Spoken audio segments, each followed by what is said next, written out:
Gì thứ hai kho. Lùng có sắp lại nè, lùng có nó hậu chợ mới chuyện sắp lại nè. Lùng có nó mới chuyện sắp lại. Hậu chợ những chuyện kia. Ôi, có chuyện đó của hậu ít khó thế ạ. Con bê dán rồi. Đúng à, đây hậu cho mà theo. Chỉnh dưỡng ra từ lùng có nó hậu chợ. Tên là gì? Hậu thế, cái hậu tại có hậu ít khó thế này. Ở liền mà. Ở lý thế. Có tao một tuần lứa này. Chỉ tao đó. Xin sai trong bữa trưa à? 2k3 sao? Ồ, vậy có mà chỉnh trẻ thôi à? Của Sinama 99 mà. Chị hậu khó chở nữa. Của hậu tại có hậu ấy nữa. Có lớp bên cho nó. Của lúc bên mong hoa về phổ thông về hoa mạnh luôn, anh mạnh luôn. Của lúc bên mong kiểu hoa mạnh luôn, mạnh vàng của sẽ mong vàng thế. Mong vàng là thế. Chị của hậu anh đây con á. Của hậu tài có của hậu thế. Hậu ít khó thế đó, của hậu anh đây đó. Đây rồi có thể của tao một tuần luôn đấy. Chị đông giờ ta chị đông à? Chị đông mua thế. Chị hậu tao đi chào hậu cả. Hậu cả nhé. Chẳng qua mới chuyện nó đó, lần con nào. Từ lần con nào có hậu cảm xứ nào đó, ít khó có hậu có tao cảm xứ nào đó thì hậu chỉ tàu kia đi lửa chả nó nè. Chị của hậu anh đây đó. Xây dựng chưa? Cần lâu thì uống đi. Không sắp được đâu. Ok, xin giới thiệu của lều chứ nó sành thọ. Con bè chẳng đó? Cô chữ nó đó? Sẽ muốn thọ đó? Rông mà. Cô cắn đó? Chị hỏi nữa. Thằng này nó giúp má em anh dạy đấy. Ơi. Thằng Dũng kìa. Mua xong đấy. Anh dạy đó. Đó của. Ship quá này. Chả nó mà lên một quay. Chả nó đó. Rung có sắp lại đi đó.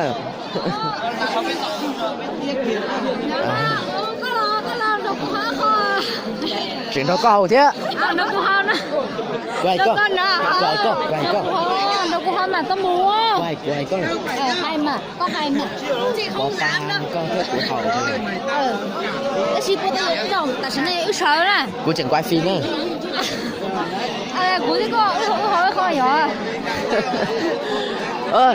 Quay phim rất là chỉ trong đoàn lột. Tụi nó con nào hỏi chả thế. Thì nhau đi chọn đó con.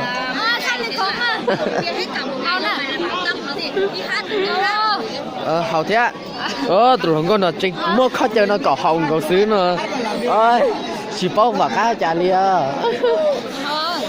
Anh là hầu xí mà. Cu hả? Có con là gì thì có bao nhiêu chút bỏ thôi. Họ sạch. Ta chỉ tàu này thế nhở? Đảo mà. Chỉ tàu này thế nào? Hầu mà. Dùng con chọc là thì trên trái con là hầu nó có đó. Nó mà. Họ chắc cũng mà ôm có cỏ. Của họ ta có bùa quý khó nè.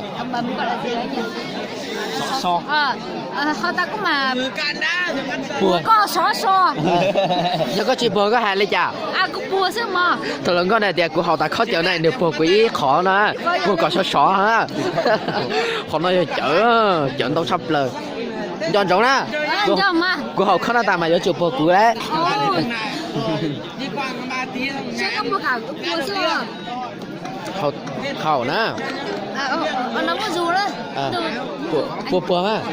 Bùa mà. Bùa mà. Nó bùa mà. Bùa nó sẽ chi giò. Con thì có tế. Có sẽ nhớ dọc bùa đi ạ. Giò mà. Có chi giò bùa. Chả thấy giò. Bùa là chụp bùa thì tía. Bùa cho nó lo của bùa chứ tao à. Mẹ, đốn nghe tê. Dần rồi. Có chỉ tao bùa à? Có chỉ xe của bùa chứ tao à. Tao kể của nhóm tận luôn. Bùa mà. Bùa này, bùa tôi chỉ bùa nè. Bùa lý có sữa. Bùa là sữa. Ôi. Lượng con nào mà. Lượng con chứ chúng có sắp là đi. Tên là bữa giờ lượng con tạm hợp luôn á. Bùa lộn trò nữa. nữa hồi chợ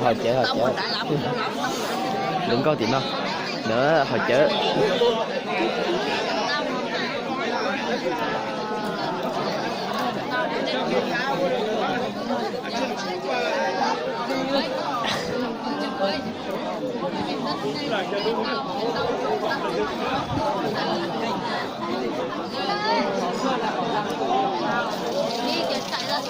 luôn có thập lần á giờ nên lên từ nhẹ cho luôn có nó tiếc cú tua tàu để em trâu nữa em trâu từ San Lan nữa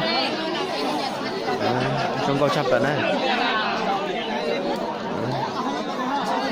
ở tụi nó mà mua tụi lúc là ta chỉ cho tụi nó chỉ tao mua nữa ở tụi bán châu nó cũng chỉ tao mua thế tụi nó cho ba lê cũng chỉ tao mua thế